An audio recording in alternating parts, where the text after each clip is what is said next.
Hello happy crocheters, this is Lindsay from windingroadcrochet.com and today I'm going to show you how to make this really pretty trivet. For this project I am using t-shirt yarn and I have a video tutorial on how to make t-shirt yarn. The yarn needed for this project is 23 to 24 yards of t-shirt yarn, which is the same amount that I got out of an extra large t-shirt. You will also need a size P or 10mm crochet hook. I got this one from Furls Crochet. You will also need a smaller hook. It really doesn't matter on what size, but this is going to be used to weave in your ends. And you will need a pair of scissors. Before we get started, it's really important to note that working with t-shirt yarn can really make your wrist or your hands sore. So make sure to take a break. Even though this is only a 4-row project, you may need to take a break after a few rows. To get started, we are going to make a magic ring. Now the way I like to make a magic ring is to first make a slip knot and insert your hook into the slip knot. Since we're working with double crochets, I'm going to go ahead and chain 2. And then taking that yarn end that you wanted to make sure is at least probably around 10 inches long, you're going to make a loop and hold 2 strands of that yarn end in your hand.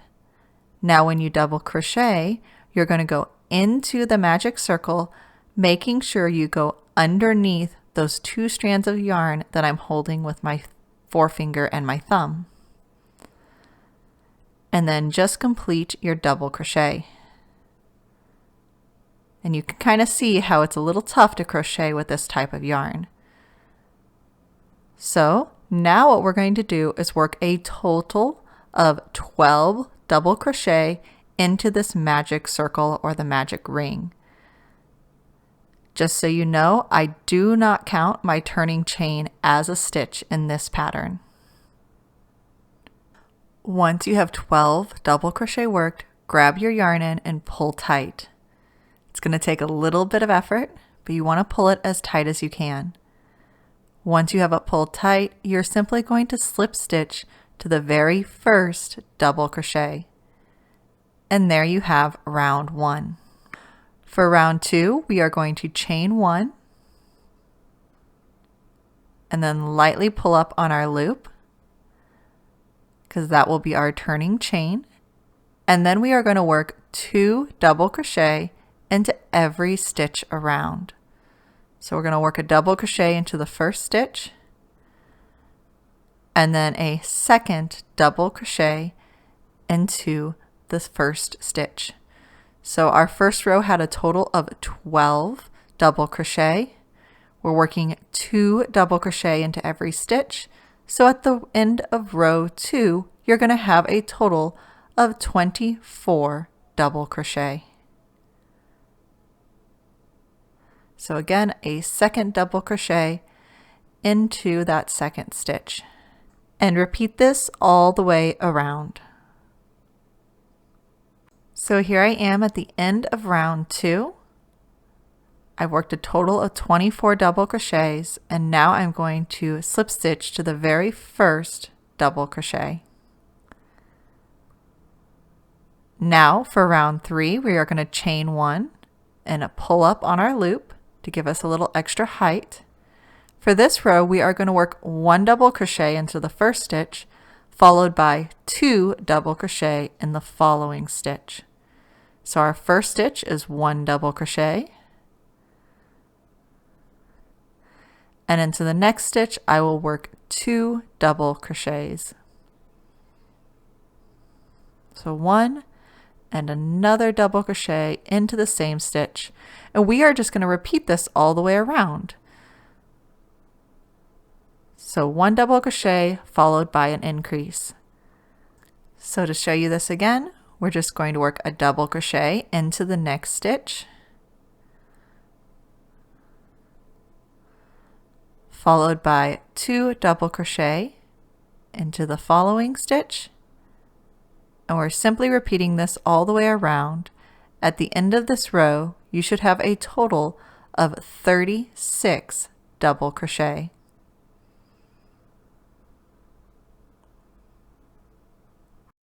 So here we are at the end of round 3, and we are just going to slip stitch to the very first double crochet. And then our next row is going to be a little different, as we're not going to add any more width to this project. It's just more decorative. What we will do is chain 5 to create a loop to hang this trivet from.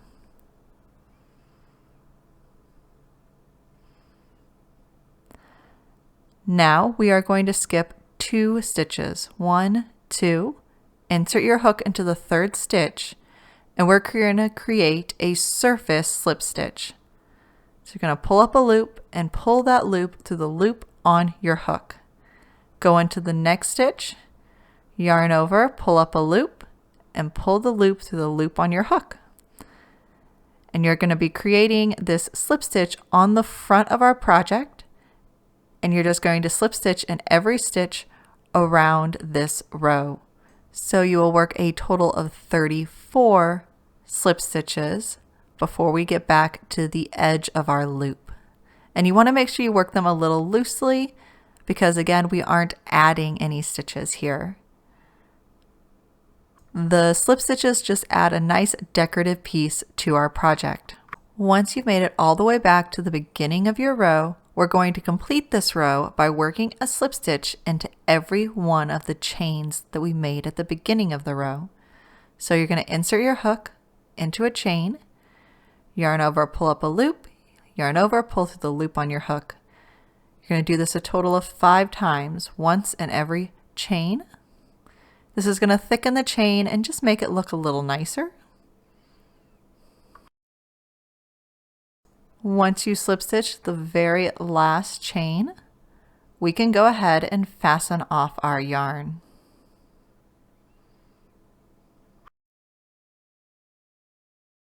I'm going to leave myself about 6 inches or so of t-shirt yarn to work with and just clip my yarn. And I'm going to pull that yarn all the way through the last loop on my hook. If your crochet project is not laying flat, you can actually wet it with a little bit of water and then put something heavy on top of it for an hour or 2. And when it dries, it will stay nice and flat for you. Now to weave in our ends, I'm just going to flip our project over and grab my smaller crochet hook. You can do this with a really large yarn needle, but I just happen to have a crochet hook on hand. I'm going to take my crochet hook and push it under a few strands of t-shirt yarn, hook our yarn end, and pull it underneath,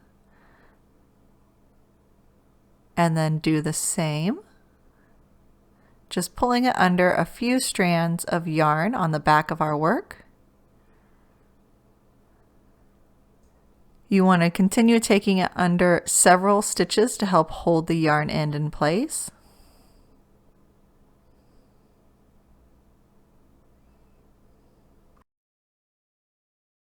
And then once you have it pulled under several stitches, you can just clip off your yarn. Once you have your yarn clipped, you just have one more yarn end to weave in.